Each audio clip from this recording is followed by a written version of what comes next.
जय श्री कृष्ण, जय राधे राधे। हे अर्जुन, मेरे बहुत जन्म हुए हैं, तेरे भी बहुत जन्म हुए हैं, उनको मैं जानता हूँ, तू नहीं जानता। जबकि जन्म आपके दो ही हुए हैं, एक जन्म में नर और दूसरे में नारायण के रूप में कृष्ण अर्जुन ने जन्म लिया था। नारायण श्री कृष्ण थे और नर अर्जुन का अवतार। दूसरा जन्म कृष्ण अर्जुन का हुआ है। फिर आप ऐसा क्यों कहते हो? बहुनी में व्यतीतानी जन्मानी तब चार्जुना, तान्यहम वेद सर्वाणी न तुम वेद परंतपा। ये तो कम से कम 3 जन्म का द्योतक है। यह बात में तत्व जानने वाला विद्या संपन्न ही हो सकता है। तभी लोग कह देते हैं कि विद्या विवादाय और वास्तव में विद्या से तत्व ज्ञान होता है। ऐसी शंका विद्वान नहीं कर सकता है। भगवत लीला प्रकट अप्रकट 2 रूप से होती है। प्रकट लीला तो सभी जान सकते हैं, अप्रकट लीला को संत महात्मा भगत ही जान सकते हैं। और भक्त तथा संतों द्वारा प्रकाशित लीला वेद शास्त्र आदि की भांति प्रामाणिक मानी जाती है।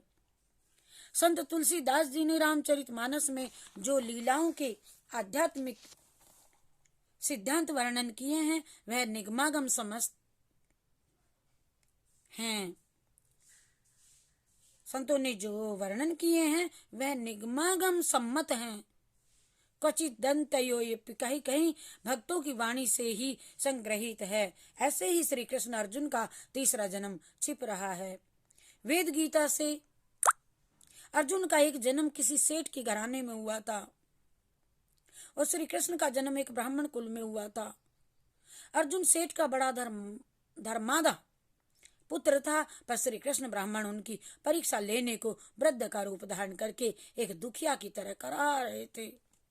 आए आए उस मार्ग से सेठ जी निकलने जा रहे थे। उस वृद्ध ब्राह्मण को देख करके बोले, भाई तुझे क्या कष्ट है? तो ब्राह्मण बोला, मैं 3 दिन से भूखा हूं। सेठ जी बोले, मेरे पास चल, मैं तुझे भोजन कराऊंगा। ब्राह्मण बोला, मैं चलने में असमर्थ हूँ। सेठ जी ने कहा, मैं तुझे कंधा पे ले जाऊंगा। वह सेठ ब्राह्मण देवता को कंधे पर बिठा करके चल दिया। थोड़ी दूर चलते ही ब्राह्मण का वजन तो इतना बढ़ गया कि सेठ के पैर डगमगाने लगे तथा वह गिर पड़ा। एक दांत भी सेठ जी का टूट गया। उधर ब्राह्मण भी लुढ़क गया और सेठ जी मन में बोले, ऐसा भजनी तो कोई हो ही ना सकता, ना मैंने देखा। ये साला तो बड़ा भजनदार है। अरे फिर भी सेठ जी बोले, आओ भगवान, मेरी पीठ पर बैठ जाओ, अब के मैं सावधानी से चलूंगा। ब्राह्मण बोला, तू गाली बक रहा है। सेठ जी ने कहा, ना ना महाराज, मैं आपको भ्रम है, मैंने तो एक भी शब्द मुंह से नहीं निकाला। उसी समय नारायण ब्राह्मण रूप में बोले, जे सेठ जी, ये आपने मुझसे नया संबंध बनाया है, मनी मन में मुझे साला बोला है, अब तो अगले जन्म में मैं तेरा साला ही बनूंगा। यह कहकर के नारायण सामने आए और अंतर्धान हो गए। यही रहस्य है कि कृष्णावतार में आप अर्जुन के साले बने। इस श्लोक में बहुनी में व्यतीतानी कह करके पूर्व बोध कराया है और इस कथा से संदेह दूर हो जाता है कि विद्या का चमत्कार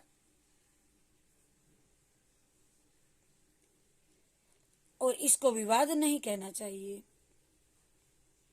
विद्या तो मानव को सदा विनम्र बनाती है। यह गुरु की कृपा से ही तो प्राप्त होती है।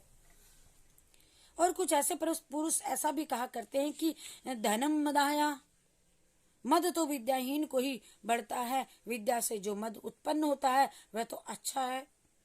जैसे धर्म करने का मद एक पुरुष ने कुआं बनवाया तो दूसरा मद में बापी बनवाता है। बापी बनवाने वाले को देख दूसरा व्यक्ति सरोवर बनवाता है। ये मद तो अच्छा है। एक ने शिवालय बनवाया तो एक ने देवालय बनवाया। धर्मशाला, उद्यान, आश्रम बनाने का मद भी अच्छा है।